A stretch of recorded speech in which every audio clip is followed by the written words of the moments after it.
This second DVD is about the Slav. In move number 6, where white plays knight e5, then I try to give a line for black. Let me just show you the moves. Now we are in the Slav, and then we continue with the main moves, and here we capture on c4, and the best move for white here is considered to be a4, of course, and then we play bishop f5.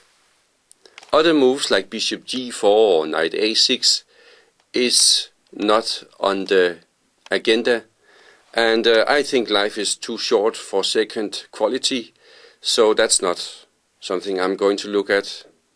Bishop f5 is the best, and here the strongest players, they play mainly knight e5, and then you have to take a choice what to play.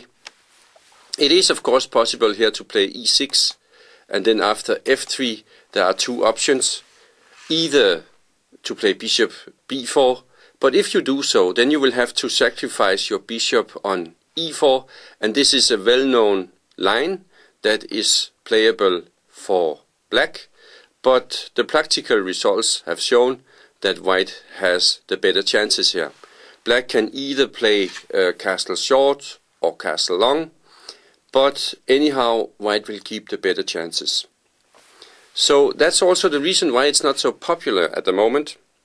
Then after f3, a new move saw the light of day, and it was c5, and then after e4 to move the bishop back to g6, not to capture on d4, but to simply to play bishop to g6. I think it was Kramnik who played it first against Topolov. The idea is that after bishop e3, capture twice on d4, and then to play knight f d7. Then at one point black will have to play rook g8 in order to free his position, his bishop on f8. So it's a very slow system, and black of course is playing to equalize the position, so his perspective to win the game is not the best. But as a draw weapon, then this line is fine, and that is also what Anand he chose against Topolov. But the subject is not about this line. We will now go back to the position after knight e5, and then we will look at knight b d7. After knight captures c4, then we will play knight b6, and I will not focus on queen c7 because this is not my cup of tea, as the English say. It is full playable, of course, and maybe you play it, but it's not for me. So the video, the DVD today is about knight b6 here. This is also what the expert Ivan Sokolov from Holland, he often plays. He's one of the leading experts in the Slav, of course. Here the best move is to play knight e5. Of course it's possible to play other moves like e3, or even knight e3, just to attack the bishop, winning a tempo. But the best is without doubt knight e5. Here black must play a5, also to prevent white from playing a5. Knight b d7 instead is a blunder.